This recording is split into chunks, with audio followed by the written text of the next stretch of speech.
کشمیر کا جو مسئلہ ہوا اس سے میں نے جو چیز سیکھی، سب سے پہلی چیز یہ ہے کہ جو پاکستان کے اندر چٹواری ہیں، ٹھیک ہے، ان دو خاندانوں کے جو غلام ہیں یا اسٹیبلشمنٹ کو جو آج کل ان کے زیادہ قریبی بننے کی کوشش کرتے ہیں، ایک چیز ہوئی ہے کہ انڈیا نے جس طریقے سے کشمیر کے اس ایشو کو ریز کیا اور انہوں نے یہ کہا کہ ہم نے ان کو فنڈ کیا، ہم نے ان کو پیسے دیے ایکشن کمیٹی کو اور باقی چیزیں، میرے خیال میں سب سے بڑا انڈیا نے یہی جھوٹ بولا جس سے پٹواری جو ہے وہ ان کشمیریوں کو غدار کہنے لگ گئے، ٹھیک ہے۔ آج کل دنیا بڑی ایڈوانس ہو چکی ہے اور ہمارے بوسیدہ جو پٹواری دماغ ہیں وہ ادھر کے ادھر پڑے ہوئے ہیں۔ یہ آگ لگانے کا ایک طریقہ ہوتا ہے، ٹھیک ہے، کہ آپ ایک طبقے کو دوسرے کے خلاف کر دو، اور انڈیا نے یہی کام کیا اور یہاں کے چٹواری کل کے کشمیریوں کے خلاف کیا کیا بکواسیات کر رہے ہیں۔ اور افسوس کی بات یہ ہے کہ وہی یہ کشمیر ہے جس کے لیے ہم 70 سالوں سے لڑ رہے ہیں، ٹھیک ہے۔ کشمیر کے نام پہ یہاں پہ کیا کچھ نہیں ہوا، اور آج اسی کشمیریوں کو یہ چٹواریوں کے تھرو غدار ڈکلیئر کروایا جا رہا ہے، اور پھر یہ کہتے ہیں کہ ہم محب وطن ہیں۔ ان جاہلوں کو اتنی عقل نہیں ہے کہ محب وطن ہونے کا یہ مطلب ہے کہ آپ ہر اس آواز کو سیدھا ڈائریکٹ غدار ڈکلیئر کر دیں۔ یہ مطلب محب وطن ہونے کی علامت ہے، وہ بھی شریفوں کی ایما پہ، یا آپ صرف دو خاندانوں کی غلامی کو آپ محب وطن کی علامت سمجھتے ہو؟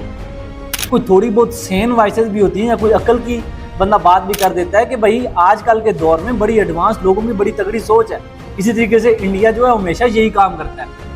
وہ ڈائریکٹ تو آگے کر کچھ نہیں سکتا، وہ یہ کرتا ہے کہ وہ اب جس طرح کشمیر کا ایشو ہوا اس نے ڈائریکٹ ان کو کہہ دیا کہ میں ان کو فنڈ کر رہا ہوں، ٹھیک ہے، اور اسی چکر میں یہاں سے ہر ایک پٹواری سوچ، ہر ایک گٹھیا سوچ جو ہے ڈائریکٹ کشمیریوں کے اوپر تھرڈ کلاس لیبل لگوانے لگ گئی، انسٹیڈ کہ ہم اس ایشوز کو بیٹھ کے اپنے آپس کے، ہمارے پاکستان کے مسئلے نا، پاکستان کے مسائل ہیں، آپس میں بیٹھ کے بھی حل کیے جا سکتے ہیں۔ ہر جگہ پہ طاقت کا بے جا استعمال، اگر ان کے اندر کوئی مسئلہ ہے، کوئی اس طرح کی آپ کے پاس پروف موجود ہیں تو وہ میڈیا کے سامنے رکھیں، لیکن خام خواہ اس طریقے سے پروپیگیٹ کر کے لوگوں کے اوپر ڈائریکٹ گولیاں چلانا، یہ کہاں کا انصاف ہے؟ یا گولی چلانے کی آپ کو اجازت دی کس نے ہے؟ مطلب کس کیپیسٹی میں آپ لوگوں کے اوپر گولی چلاتے ہیں؟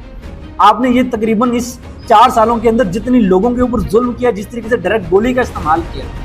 یہ آپ کو کس قانون، کس آئین یا کس چیز کے تھرو آپ نے نہیں، کس کیپیسٹی میں یہ گولی چلاتے ہیں؟ مطلب یہ آپ یہ سمجھ لیں کہ یہ آج اگر گولی چل رہی ہے نا، یہ آپ وہ بیج بو رہے ہیں جو کہ آپ کی نسلوں نے آگے کاٹنا ہے، ہماری نسلوں نے آگے بھگتنا ہے۔ تو خوددارہ انسان کے بچے بن جاؤ اور چٹواریوں کو سب سے پہلے ملک بدر کرو، جو اس طرح کی گٹھیا سوچ پاکستان کے اندر محب وطن لوگوں کے اگینسٹ پھیلاتے ہیں کہ فلاں غدار، فلاں غدار، فلاں غدار۔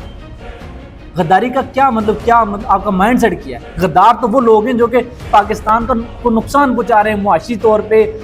آپ مجھے بتا دینا ہمارے ملک کے اندر اس وقت معاشی کیا حالت ہے اور کن لوگوں کی وجہ سے ہم کس حالت میں ہیں معاشی طور پہ، جہاں پہ 11 کروڑ لوگ جو ہے بھوکے مر رہے ہیں، ٹھیک ہے، سروائیول کی جنگ لڑ رہے ہیں۔ آپ ساری چیزوں کو سائڈ پہ ڈال کے جذباتی ہو کے لوگوں کو اس طریقے سے ٹارگٹ کروا کے ملک کے اندر اس طریقے سے مطلب انتشار پھیلا کے آپ حاصل کیا کرنا چاہتے ہیں؟ آپ شاید اپنے 5 سال پورے کر جائیں گے، ٹائم گین کر لیں گے ان چکروں سے، لیکن ملک تو تباہ ہو جائے گا نا، اور آگے اس ملک کا نقصان ہے، اس ملک کا سوچنے والا تو کوئی بھی نہیں ہے کہ آگے 10 سالوں بعد ان چیزوں کے نتائج کیا نکلیں گے۔